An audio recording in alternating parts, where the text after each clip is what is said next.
Okay, hello. This is Chapter 15, Section 2. We're going to be talking about post-World War I and the worldwide depression that took place afterwards. So after Europe, there is no after Europe. After World War I in Europe, we have the fall of a lot of empires. The Ottoman Empire has fallen. There is no more Austro-Hungarian Empire. The Kaiser has abdicated. There's lots of new countries, Czechoslovakia, Poland, etc. All of these new countries are embracing, in one format or another, some sort of representative or republic in areas where people are not used to thinking for themselves, making decisions for themselves, being responsible for electing a government. They're used to being told this is how it's going to be and you're going to like it because I'm the king or the emperor or the Kaiser. So a lot of these governments are very, very unstable. They're temporary. They're alliances. The alliances argue and fall out, and then they suddenly don't have a government anymore. Frequent changes in the government. Think about it as if every single time we elected a new president, that president got to completely change how the government runs, all the way down to how we elect presidents, how we elect lawmakers. And so potentially every 8 years, everything could change. It would be chaotic. All right, so let's talk about Germany. Germany, obviously, the Kaiser abdicates right before the end of the war when his generals tell him there is no hope. And so he bails, and really he sort of leaves this new government holding the bag. They create a parliamentary-style government, and they name it after the city that they're meeting in, which is Weimar. It's Germany's democratic government. They form in 1919.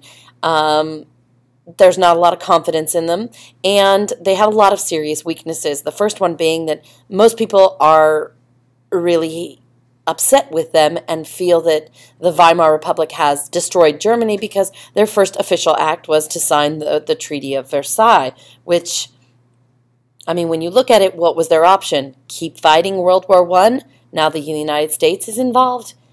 That doesn't seem like an intelligent response. They really didn't have much of a choice. They had to sign that treaty, but they were held responsible, and they were literally given the blame for the economic repercussions within Germany due to the signing of the Versailles Treaty. There is, and we talked about in class what inflation is. The value of German currency falls dramatically. And in the beginning, things are okay. There's something called the Dawes and Young Plan. And what happens is the United States is loaning money to Germany because it's in our economic interest to have another strong trading partner, and we're, quite concerned that this, communism thing, which we're not real fond of because it's very anti-capitalist, is going to spread. So we want to make sure that doesn't happen. So we're loaning Germany money. Germany's taking that money and repaying or making their reparation payments as it's stated in the Treaty of Versailles. And so they're paying France and Great Britain. Well, France and Great Britain got most of their war materials when they ran out of their own stuff from the United States, sort of on a deferred payment basis, like we said, hey, pay us when you can. Well, so they're taking those reparation payments from Germany and paying them to us. And so we are then loaning that money to Germany. Germany's paying France and Great Britain. France and Great Britain are paying the United States, and we're taking and loaning that money to Germany. So the money goes round and round, and in the beginning everyone is happy. Now, there is, some sort of social conscience of, oh my gosh, I can't believe this happened, World War I, that is, and let's make sure it never happens again. So Germany and France are like, hey, let's be neighbors. You be my BFF. I love you. Not really. And many nations signed a similar agreement saying, no more war. It's called the Kellogg-Briand Pact. And it honestly outlaws war. It's still around today, so technically, there should be no more war. War is illegal. Bad world. All right, so we talked about the Dawes-Young Plan, where the money goes round and round and everybody's happy. But the problem is the money is predominantly coming from the United States, and the United States has a pretty flawed economy. I'm not going to get into it too much because you're going to spend a lot of time next year in U.S. history talking about it, and I wouldn't want to steal anything from my fellow U.S. history teachers. But there is some serious weaknesses in our economy. The wealth is distributed unevenly. This is the time where you have the Vanderbilts, the Carnegies, you've got the Rockefellers, and they have monopolies on major industry like steel. So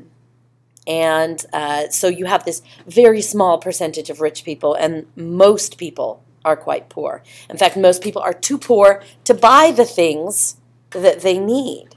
And so because of that, the factory owners aren't making as much stuff as they were making in World War I.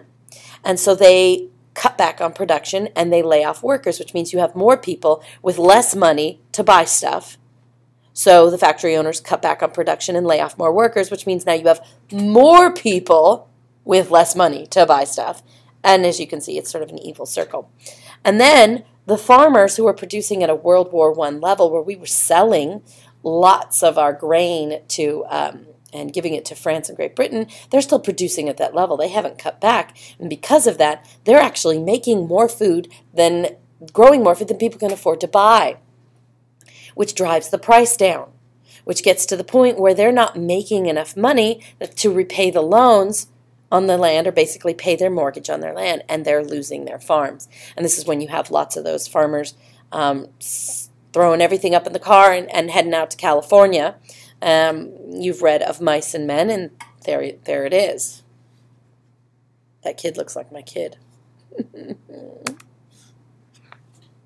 This is the famous portrait by Dorothea Lange of a migrant farm worker, which actually taken a couple hundred miles north of here in Nipomo at a pea picking plant. This is a mother of 7, and there was just a drought, and the harvest had failed, and she wasn't quite sure where she was going to get the money to feed her kids, and she just sold the tires on her car to feed her kids.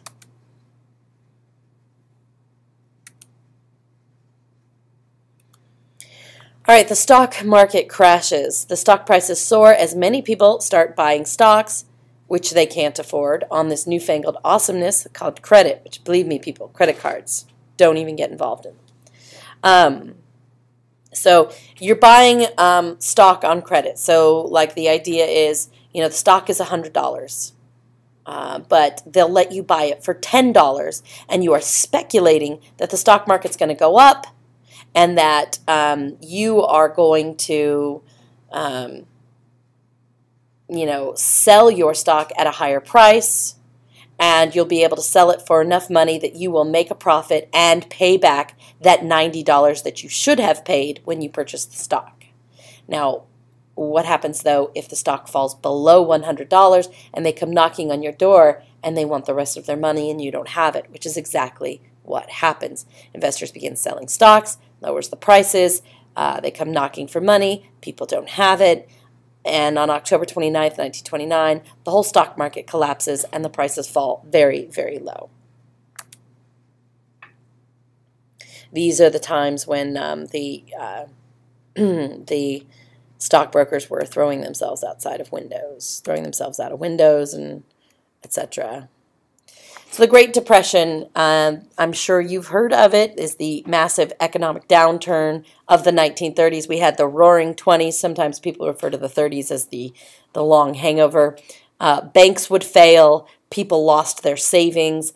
Almost everyone was unemployed. And the world pretty much learned at this point that all of our economies are intertwined. And when America has a problem, the rest of the world has a problem. So the economic problems that we had were felt by everybody. And of course, when we go into a slump, we're unable to keep up that nice little rotation of the Dawes-Young plan, and so everything just falls apart in Europe. World trade just pretty much ceases. Some of the countries that suffer the worst are Germany and Austria, as do Asian and Latin American countries. But we know for a fact in Germany and Austria, they still had to continue with Germany had to continue with their reparations payments. And so majority or chunks of their money were going to Great Britain and France. None was coming in from the United States. They were trying to print more. They printed so much that their money became utterly worthless. And most people began, or there began to be created essentially a famine in Germany, a modern famine, and mostly children began to starve. So what does the world do to deal with it? Well, the Britons, who are the Britons? We all are Britons.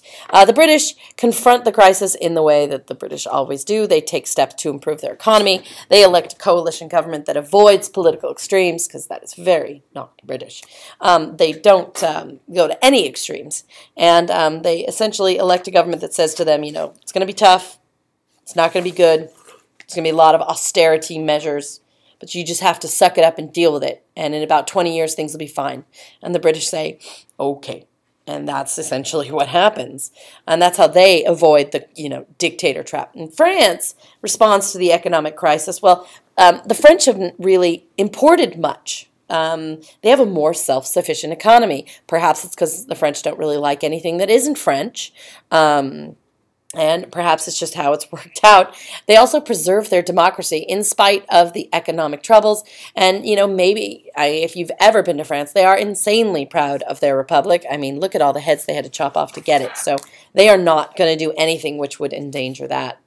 In the Scandinavian countries, you're going to see them elect socialist or democratic socialist governments, where the governments believe that it's their job to make sure that none of their citizens starve, that all of their citizens have, at least their basic needs taken care of. And that's the way it is today.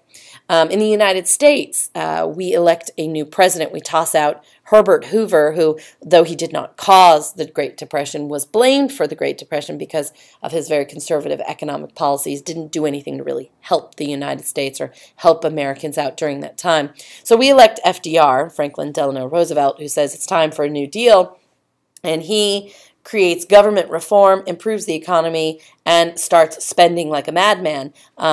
10 to $15 billion on things called like the WPA, the Works Progress Administration, building things which originally called the Boulder Dam, now called the Hoover Dam, setting up the National Park Service, building and improving the national parks, and building interstate roadways, etc. All those things were built by men who were desperate for a job, and so the government employed them. They sent their money back home to their families, who then went out and bought, milk, bread, butter, whatever, and that put money back into the economy again. It was slow. Did it solve the Great Depression? No. World War II solved the Great Depression, but it was a beginning. I think I have some pictures here. Here's FDR and his New Deal button. These are some kids in North Carolina in the Great Depression. This is a Works Progress Administration poster, essentially telling men that, get out there and work and you'll feel better about yourself, and the WPA would get you a job if you wanted one. Just because not all of you know where Scandinavia is, it's there.